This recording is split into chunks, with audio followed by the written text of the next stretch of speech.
Halo guys, welcome back again to my channel bersama saya Hansen di sini dan seperti biasanya setiap harinya saya akan buatkan video seputar cryptocurrency. So bagi kalian yang tertarik seputar cryptocurrency boleh aja langsung bantu saya like dan juga subscribe. Jangan lupa juga untuk hidupkan lonceng notifikasinya supaya kalian gak ketinggalan update terbaru seputar cryptocurrency. Oke, pada hari ini guys kembali kita akan bahas seputaran Bitcoin dan seperti biasa kita bakalan mulai dari coin market cap terlebih dahulu. Per hari ini secara global market cap crypto berada di angka 818 billion dollar atau turun sekitar 0,2%. Nah, Bitcoin sendiri di angka 16.800-an, untuk Ethereum 1.249, BNB 257, XRP 0,33, Dogecoin 0,07, Cardano 0,27, dan Polygon Matic berada di urutan ke-10 dengan harga 0,78 dolar.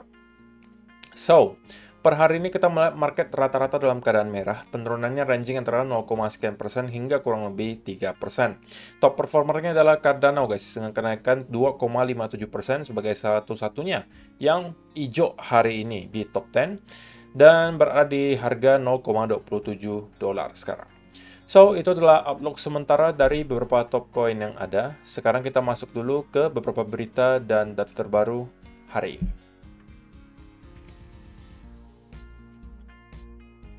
Oke, untuk teman-teman yang belum tahu, nanti malam, spesifiknya pukul 20.30 waktu Indonesia Barat, kita akan melihat data NFP atau Non-Farm Payrolls dan juga Unemployment Rate atau tingkat pengangguran dari Amerika Serikat.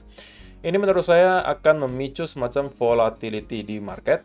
Dan kalau misalnya teman-teman pengen tontonan, mungkin bisa dipantau nanti jam 20.30. Dan saya kemungkinan besar juga akan lakukan live streaming gitu ya, sekalian mantau bareng. Kalau misalnya teman-teman memang pengen, mungkin bisa stay tune aja nanti di channel saya, mungkin sekitar jam 6.30 atau jam 7 kita akan adakan live, sembari menunggu data NFP dan juga unemployment rate ini keluar.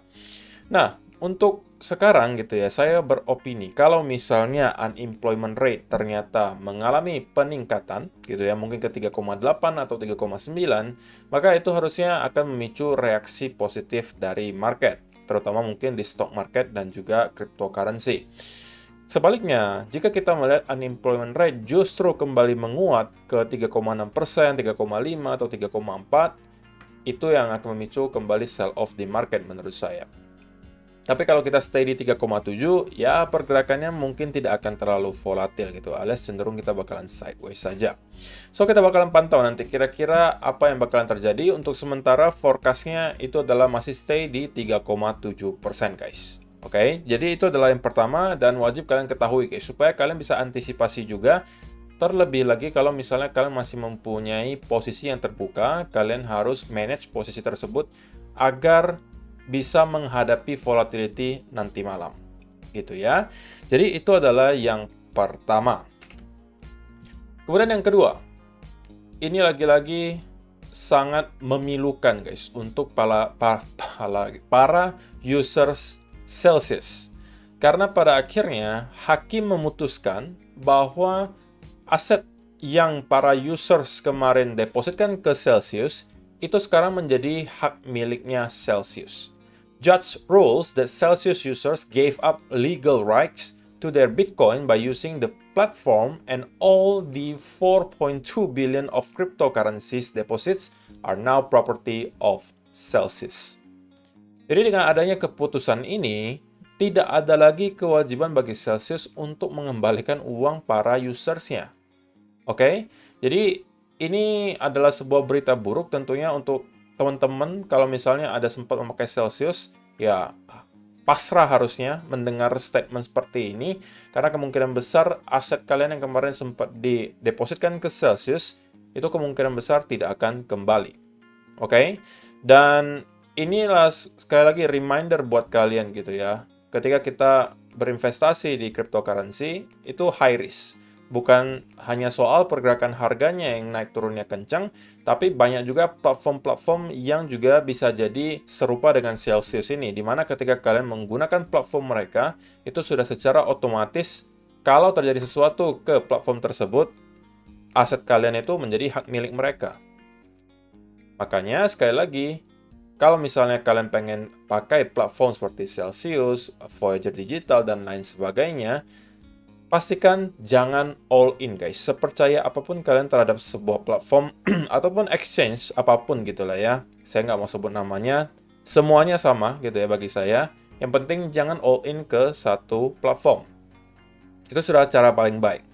Mau lebih baiknya lagi dan kalau misalnya kalian mau lebih aman, ya tentunya sekali lagi kalian bisa beli cold wallet seperti Ledger yang saya pribadi sendiri juga pakai guys. Jadi sebagian saya taruh di Ledger, sebagian ada yang masih di exchange, sebagian ada yang di decentralized wallet. Jadi saya sebar di mana-mana sehingga kalaupun ada salah satu yang bermasalah, saya masih mempunyai aset di tempat lain. Nah, kalau misalnya teman-teman memang tertarik gitu ya dan pengen membeli cold wallet, saya sarankan yang merek Ledger. Oke. Dan saya sarankan juga untuk beli langsung dari website resminya. Untuk kalian yang bingung di mana dan yang mana website resminya, linknya sudah ada di bio. Kalian tinggal klik saja yang di bawah itu yang khusus Ledger linknya. Kemudian belinya di sana. Itu adalah website resminya. Dan kalau misalnya teman-teman bandingkan harganya, pasti lebih mahal di website resminya. Kenapa? Karena dari sana kalian harus bayar pajak. Oke, ketika kalian import ke Indonesia, itu harus bayar pajak, jadi sedikit lebih mahal kalau ditotalkan kalau daripada kalian membeli di e-commerce lokal. Tapi bagi saya, sekali lagi, itu lebih worth it karena saya lebih yakin gitu ya kalau saya beli langsung dari sana. Oke? Tapi ya terserah kalian. Tapi kalau kalian maunya yang resmi, linknya sudah saya sediakan di kolom description box di bawah. Sekali lagi guys, sebar aset kalian ke beberapa tempat yang berbeda. Jangan sampai kalian all in ke salah satu platform. Apapun itu. Oke? Itu adalah yang kedua. Nah, yang berikutnya disampaikan di sini, Silvergate sold assets at loss and cut staff to cover $8.1 billion in withdrawals. Untuk kalian yang nggak tahu, Silvergate adalah salah satu bank di California yang berfokus ke transaksi cryptocurrency. Oke, dan dengan adanya kasus FTX kemarin, the FTX debacle has triggered a bank run on Silvergate, causing the company to sell off its assets at loss and cut staff by 40% to cover $8.1 billion worth of customer withdrawals.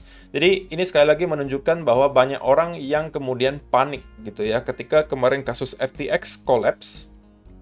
Artinya orang mulai start menyadari bahwa oke, platform-platform yang selama ini kita rasa aman ternyata bisa jadi tidak seaman yang kita kira gitu guys. Sehingga banyak sekali orang-orang yang kemudian mem-withdraw asetnya dari berbagai platform. Mulai dari exchange-exchange terbesar di dunia, kita melihat terjadi withdrawal besar-besaran 2-3 minggu yang lalu. Dan juga tidak kalah banyak di bank Silvergate. Oke, ada total sebesar 8,1 miliar dolar yang mau di-withdraw oleh para customers-nya. Karena aset liquid mereka tidak sebanyak itu, maka mereka harus melakukan sesuatu agar bisa membayar kembali aset para nasabahnya. Jadi apa yang mereka lakukan? Mereka melikuidasi semua aset yang mereka punya, oke, yang dalam bentuk utang itu dilikuidasi semua. Dan membuat mereka kehilangan 718 juta dolar. Dan 718 juta dolar ini, loss-nya, itu sudah mampu melewati semua profit yang mereka hasilkan dari tahun 2013. Kemudian, mereka juga mem-PHK 40% dari total karyawannya. Dan semuanya dilakukan untuk tentunya dapat membayar kembali 8,1 miliar dolar untuk uang customers-nya. Tapi ini saya appreciate apa yang mereka lakukan ya guys. Karena at least mereka berusaha gitu untuk dapat memenuhi kewajiban mereka mengembalikan aset para nasabahnya. Walaupun mereka sendiri harus merugi gitu guys. Ini adalah menurut saya sebuah jalan yang lebih benar daripada yang dilakukan oleh FTX kemarin. Gitu ya, dimana ya usaha dulu dong gitu kan gimana caranya biar uang nasabah bisa balik at least sebagian kalaupun tidak semua gitu kan. Kalau di FTX, apa yang mereka lakukan? Mereka bukannya menjual aset dan lain sebagainya untuk dapat menutupi uang usersnya, tapi justru mereka menyatakan bahwa mereka dihack ratusan juta dolar beberapa hari setelah mereka menyatakan bankrupt. Itu kan agak aneh gitu ya. Kalau di Silvergate berbeda. Mereka mencoba sebisa mereka menjual semua aset yang mereka punya, baik yang sudah mereka beli ataupun masih dalam bentuk debt atau utang. Sekaligus mereka harus terpaksa mem-PHK 40% dari karyawannya. Tapi ya ini tidak terlihat terlalu baik ya untuk Silvergate karena Kenapa? Karena mereka berarti sudah menghilangkan semua profit yang mereka hasilkan dari 2013. Jadi secara keuangan ya harusnya mereka bakalan sedikit struggle gitu ya. Tapi ya mudah-mudahan mereka mampu bertahan, karena kalau misalnya sampai ada yang collapse lagi dan yang angkanya cukup besar seperti Silvergate juga, ya tentunya ini akan mencoreng lagi nama aset cryptocurrency dan semakin banyak orang tentunya akan kembali ketakutan untuk berinvestasi. Gitu ya. Jadi ya itu adalah beberapa berita hari ini yang menurut saya perlu saya sampaikan untuk kalian. Nah, sekarang kita masuk ke chartnya Bitcoin guys, dan saya pengen mulai langsung dari 1 hour chart terlebih dahulu.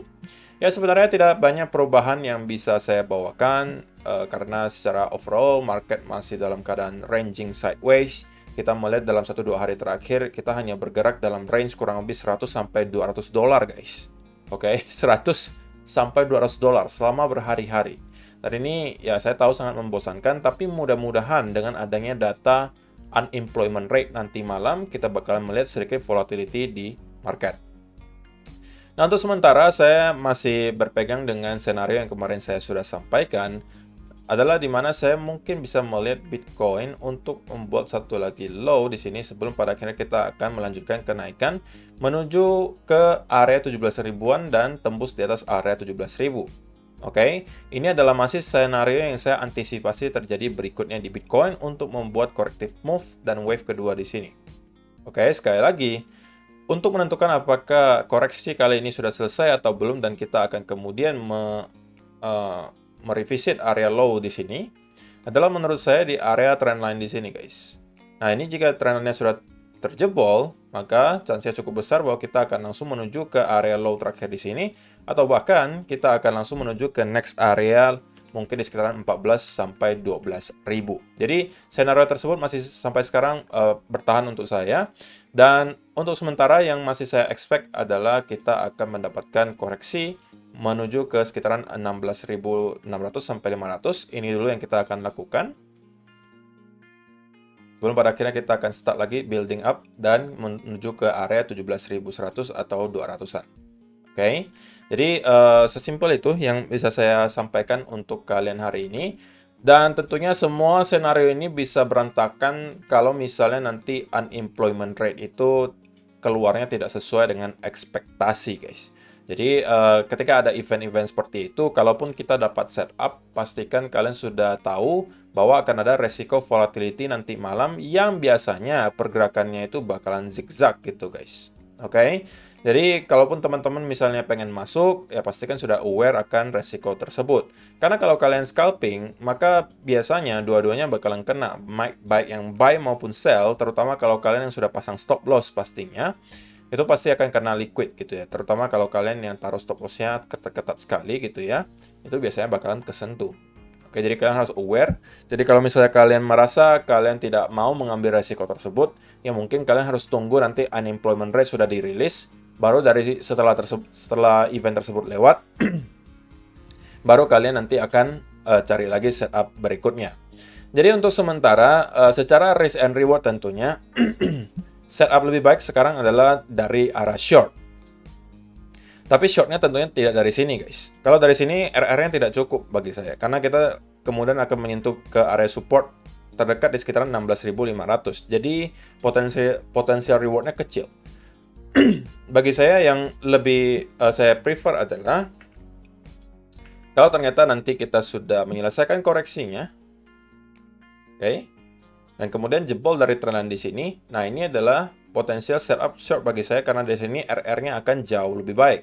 Karena saya cukup memprotek diri saya sedikit di atas area trendline-nya, dan kemudian saya bisa menargetkan reward-nya sampai ke 15.600-an. Jadi secara RR ini mungkin bisa 3:1 kurang lebih. Jadi itu yang sekarang saya lagi tunggu untuk dapatkan setup-nya. Tapi kalau misalnya terinvalidasi, invalidasinya apa? Invalidasinya sekali lagi simpelnya adalah kalau kita mampu break di atas trendline di sini, guys. Break di atas trendline kemudian diikuti kita close di atas 18.500-an, itu menandakan bahwa bull sekarang sedikit mengambil kontrol dan dari sana saya akan expect ada pergerakan yang lebih sustain ke atas. Oke, tapi sebelum hal ini terjadi, Maka sekali lagi, semua yang terjadi di sini bagi saya hanya bearish consolidation sebelum pada akhirnya kita akan menuju lagi ke lower low yang baru. Oke? So, itu aja sih yang perlu saya sampaikan untuk video hari ini, guys. Semoga bermanfaat untuk kalian semua. Terima kasih yang sudah menonton sampai selesai. See you in the next video. Bye-bye.